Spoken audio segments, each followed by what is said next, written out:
So in this video, I want to show you how to fix a flat bicycle tire. Before I became a dad, I didn't realize that one of my primary jobs will be to fix bicycle tires. I always seem to have ones that I've just fixed or I need to fix. This one exploded when you were out for a ride, Robert, right? Yeah, I was pulling Lily in the little bicycle kit attachment and it just blew out on me.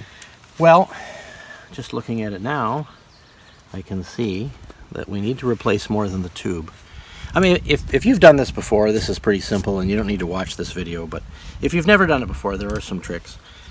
A tire like this has a tube in it, which is an airtight donut of rubber that holds the air, and then the tire goes on top of it. Now, most of the time, the problem is just with the tube. But clearly we have a problem with the tube and the tire. There's no point in trying to fix this because this tire is toast. So I'm going to start the job, and then I'm going to get another tire and a tube, and I'm going to put it back together. But I'll show you the beginning part of the process. So we've got the bicycle upside down. It's on a surface that won't scratch the seat or the handlebars. And the design of this bike is such that there are no cables coming up out of the tops of the handles that would get bent and damaged by resting on the handlebars. So it's good to put this bicycle upside down. Now, the wheel is held on with an axle, and like almost all modern bicycles, the axle here does not loosen and tighten with nuts that pinch the frame. Some older bikes have that, but there's a quick release feature, which is this lever here. So right now you can see that axle is tight in the frame. I'm going to release this lever, and it extended this end of the axle. So now it's loose. Now it can come out. And I can pull it out, and I will pull it out in a minute, but before I do that, I have to open up the brake calipers.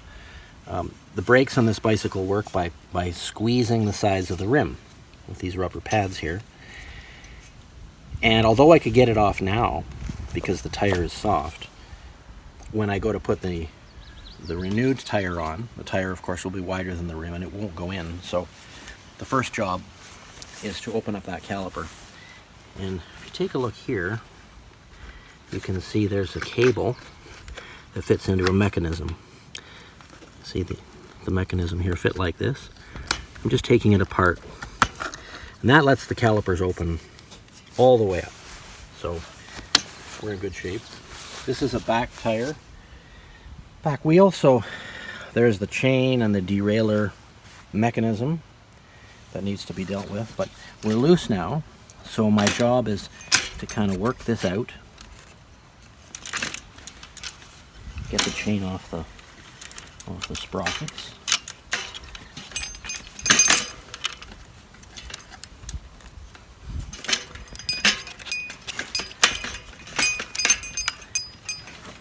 And there we go. So, bicycle tires they're kind of, they're not a very tight fit on the rim.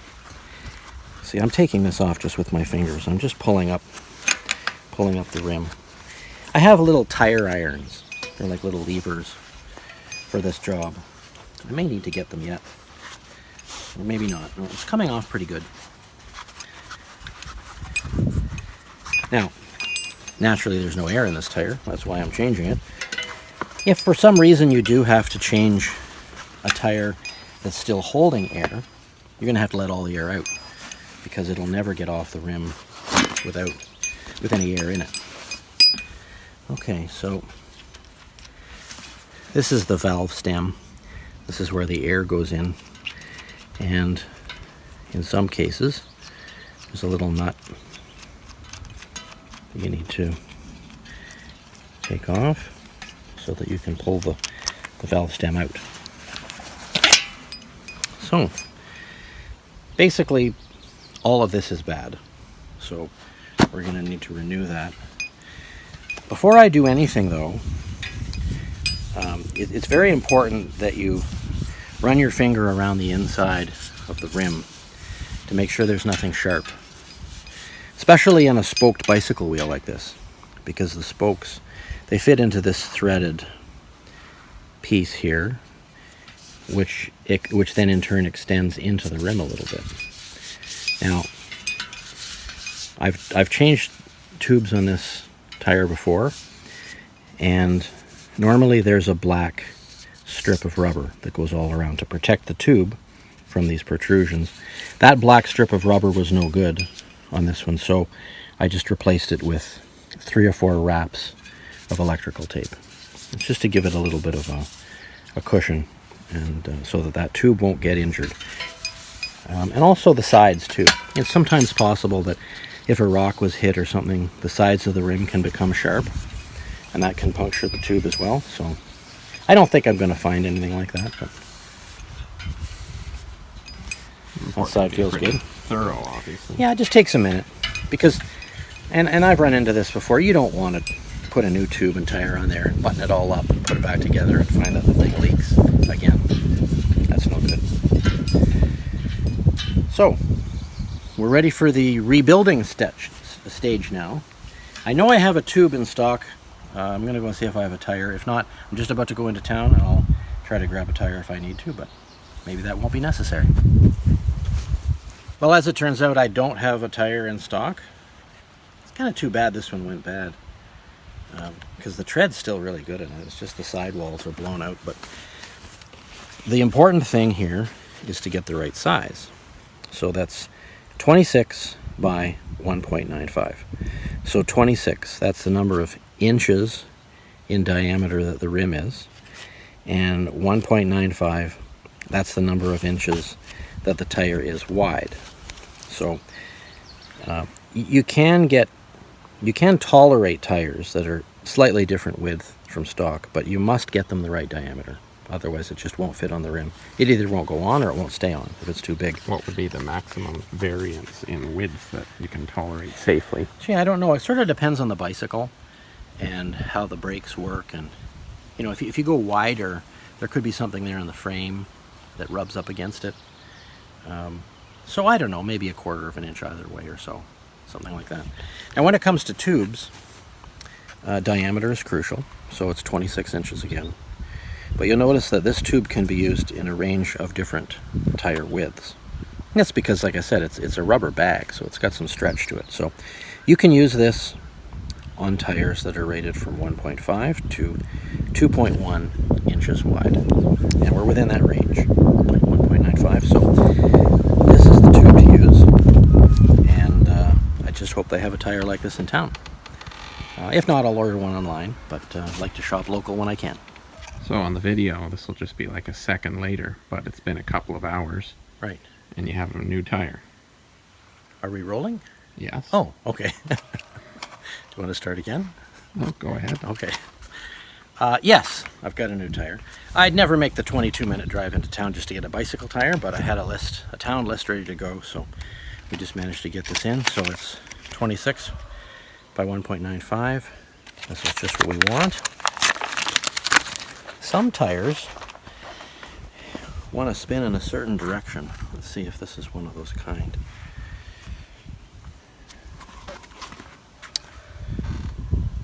Yes, rotation. I think it would probably be fine either way, but the wheel fits in the bicycle like this, and it goes like this when you're riding it, doesn't it? Yeah. Yes, it does. That's Yeah. right. Okay. So that means we want to have it this way around. Now, if I had been just changing the tube, I would not have taken the old tire completely off the rim. I would have left one side on, because to get at the tube, all I need to do is open up the other side. Shoehorn the new tube in. Pull the old one out, put the new one in. But since I'm changing the tire, I got to put one side on. So I'm going to do that. I've got some bicycle tire irons down here. Don't know if I'm going to need those or not. Bicycle tires usually aren't as snug on the rim as car tires or implement tires. Usually you can do most of it just with your hands. Well, like that. That was pretty easy. Okay, now we're done. Pop it back on. Well, I can see this training is going to go to good use, and not just for my audience, but for my videographer as well. Okay, a nice new tube. Hopefully it's not one of those dud tubes. Yeah, I had a dud tube not too long ago. We were getting ready for family walk. Tire went flat. I thought, I've got a fresh tube in stock. So like the Hero, I whipped it off. About 10 minutes later, had the new tube in, pumped it up. The rim was fine. There's nothing wrong with the rim. It's just a bad tube right out of the box. So the valve stem has to go in this little hole because, of course, the valve's got to come out. That little hole in the rim there. Can we just see that? Yeah. There's the little hole. Yeah.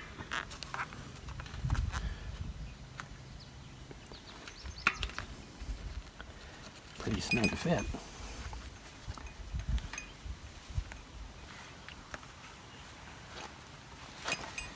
I think it's going to go. There's a lot of extra there. But it's in. There we go. So, pretty easy to put in a tube when it's new because there's no air in it at all. So it's as small as it's going to get. Oops, something's going wrong here. We've got to get it inside. We're coming up to the riskiest part of the operation. What's that? Well, that's getting the tire fully on the rim without pinching the tube. Because if you pinch the tube, you can puncture it. It's very disappointing you go to all this trouble. And then the thing still leaks. It happens. If that happens, you might get another chance to model patience and calmness. Yes, I might. I think all of your 40-something thousand subscribers are hoping in at least one video where you pick something that you just lose it. You can have a rant and start kicking. Start and throwing tools. I don't think it's going to be this time. I hate living on Bailey Line Road. Well, I'll keep that in mind. You just keep the camera handy. Okay, so see, we've got the tube in. The pinch zone, the place that matters is right where the tire meets the rim. That's where we do not want that tube. Doesn't look like it's... No, it's going to be... It's not that... If you're... if I was working on a car tire or a motorcycle tire, they fit a lot more tightly. It's much more of a wrestling match than this. Tractor tire, the Well, worst of all. I've never done a back tractor tire. I've done a front tractor tire, but those ones filled with calcium, those are kind of meant for the pros. So there we go. We're ready to add some air. And there's a little trick I want to show you as I pump this up because it's not as straightforward as simply pumping it up with air, as you'll see. Got out your handy pump here. Yep. That's a nice hardwood handle on that pump too. Yeah, it's a nice hand pump. I like it. Now, because these tires they're not that tight on the rim, you can kind of get them so that they're further in on the rim on one side than the other. So as we add a little air, I'm going to be keeping my eye on this line here. You see this line? There's some sort of serrations there, and then there's this line. I want to equalize that around the rim. So I'm just going to give it a little bit of air.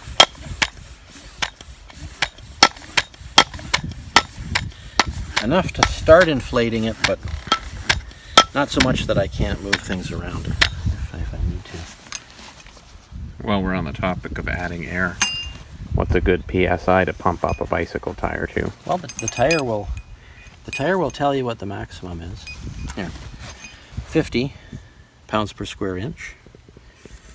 Maximum load, 198 pounds. So 198 pounds? I guess I can't ride anymore. Gee. Well, that's just on one tire. Oh, okay. Right, so we you divide could that be, by you two. could be like 400 pounds. Are you up around 400 yet? Not yet, but Eddie Hall would have an issue. Okay, well, yeah, he'd need something with bigger tires than this. Okay, here's what I mean. You see how that line's sticking out there? Well, maybe that's almost 1/8 of an inch past the rim. And then over here, it's tight to the rim. Kind of have to watch for that. Do a little bit of equalizing. Some tires are worse than others. Sometimes if you don't get that balanced properly, they'll actually come off the rim. This tire's pretty good that way. think it's going to be all right, but it's just something to watch for. Check the other side.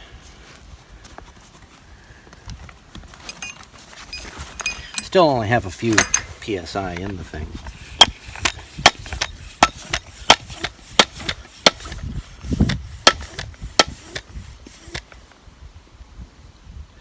Okay, we're only up to 10 PSI, but that's fine for now. I'm going to put it on, and then we'll top it up later. So the front tire is easier because you don't have to monkey with the chain, but still the chain's no big deal. And if you remember properly, we opened up the calipers of the brakes, so that wider tire, wider than when the flat one was on, can work fine. I think it goes like this. It'll have to be on a certain cog, depending on what gear it's in. I don't know what gear Well, it's in. I don't either, but Maybe it'll self-correct or something. we'll figure that out. Well, where we are, that's not going to go in. Get caught on the kickstand. Yeah.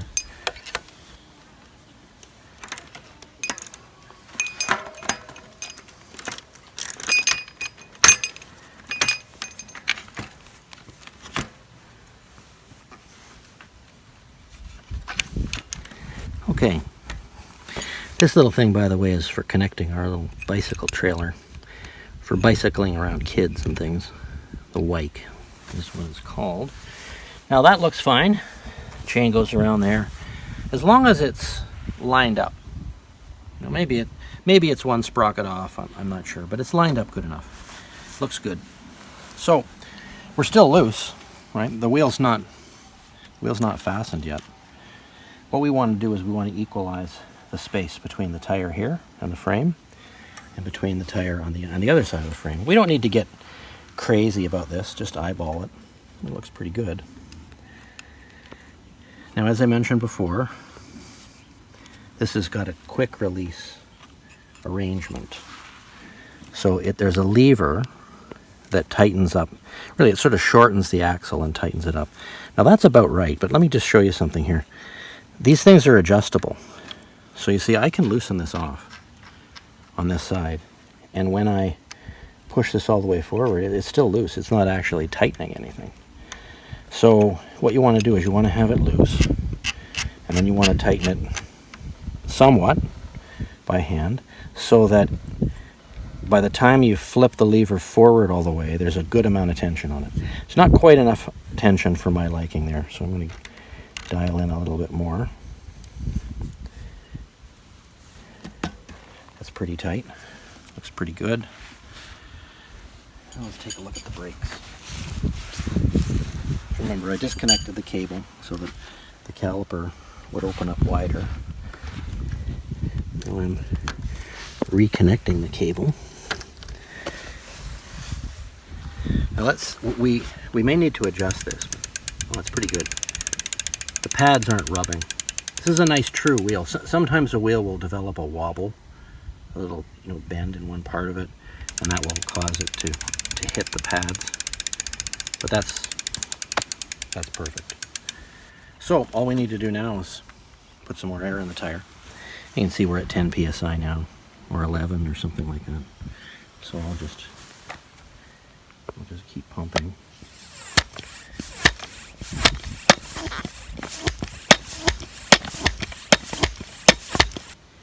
.25 PSI or so.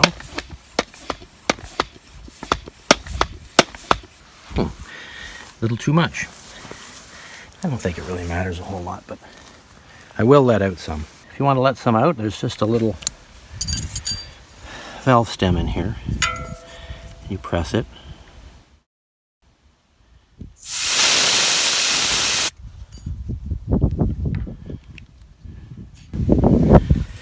Getting a good tricep workout though. Well, not really. But better than no exercise, I guess. Here, how long did that take? 10 minutes or so? Yeah, 10 or 10 12 minutes of working time? Yeah. 10 minutes of working time, 45 minutes of you talking, so yeah, about an hour. Do I talk too much? No. I think people enjoy your talking. Everyone's always commenting. You have such a soothing voice. I learned about bicycle tires and put myself to sleep at the same time. Well, let's see if this thing's going to work. Okay. Riding without a helmet, not good. It works perfectly.